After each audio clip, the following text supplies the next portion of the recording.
So this cycling jacket was dropped off, and one of the pocket zippers worked great, and the other one, the zipper was broken. So I picked out the zipper, and I'm going to replace it with a new zipper. This is what the zipper was supposed to be looking like, and this is what the damaged zipper looked like. So I took out the zipper from the pocket.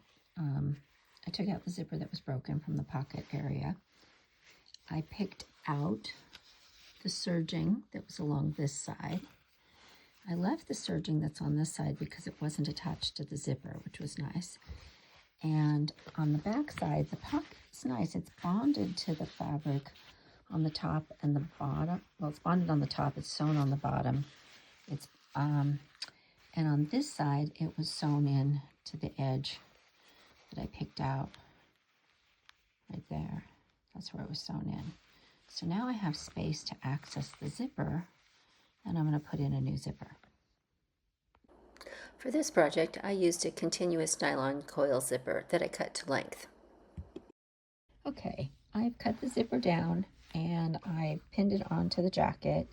And sometimes I will pin it right to the edge of the seam, but when I flipped it over, I realized that the pink jacket was going to be really close to the teeth, and I wanted to match the other zipper. So I moved it a little bit farther in, so I have a little bit of an edge on both sides. I'm going to put my needle position to the left side, so it's going to sit stitch around the edge. I'm just using a regular foot. You could use a zipper foot, but I'm not going to do that. And the stitching line will be about where this change in stitching is, or about where the pins are, right through here. And when I flip it, this is the wrong side of the zipper, and the teeth are on the outside. And I will flip it, and then the right side of the zipper will be up, and the teeth will be on the inside.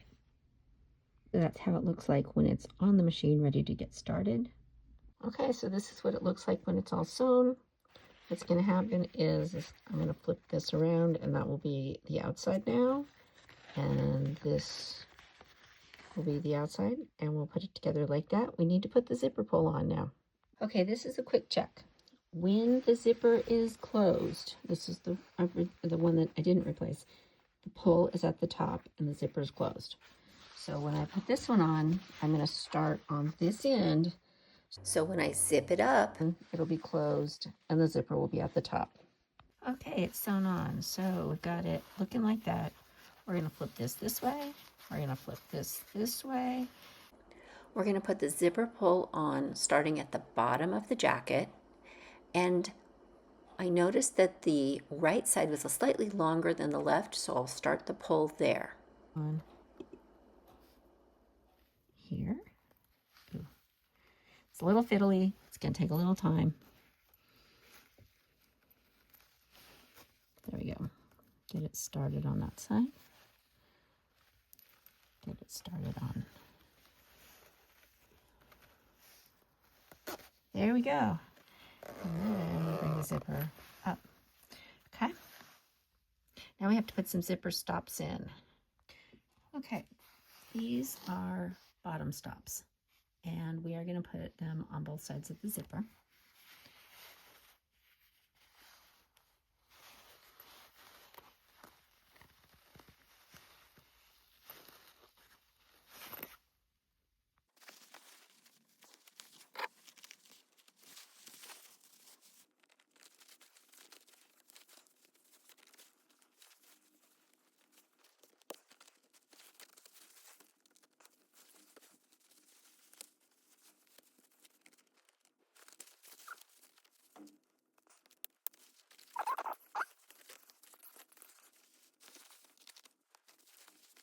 Okay, I'm putting this back together.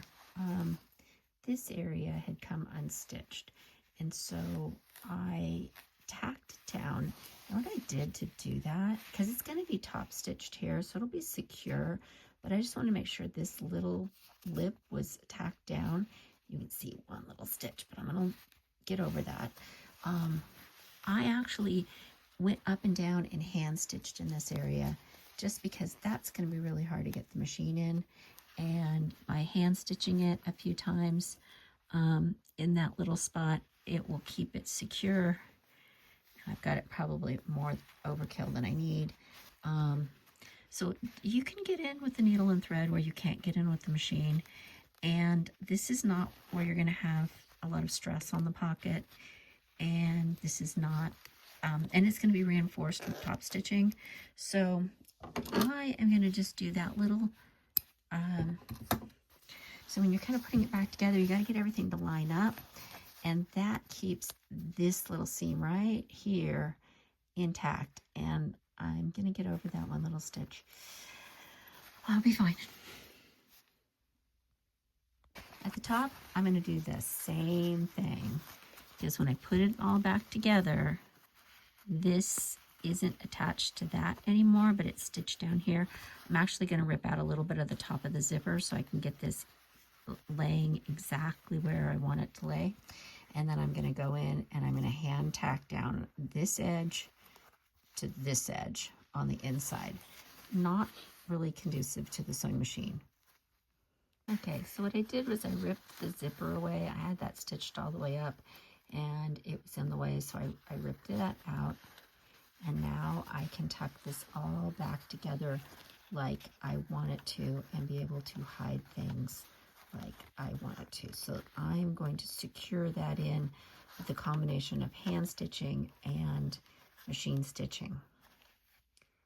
Okay, I've got the corners tucked in. I've stitched this little part down and I've stitched this little part down so they're not going to come apart. And now I'm going to do the top stitching to kind of get everything to lay flat and make it look like it's all finished in.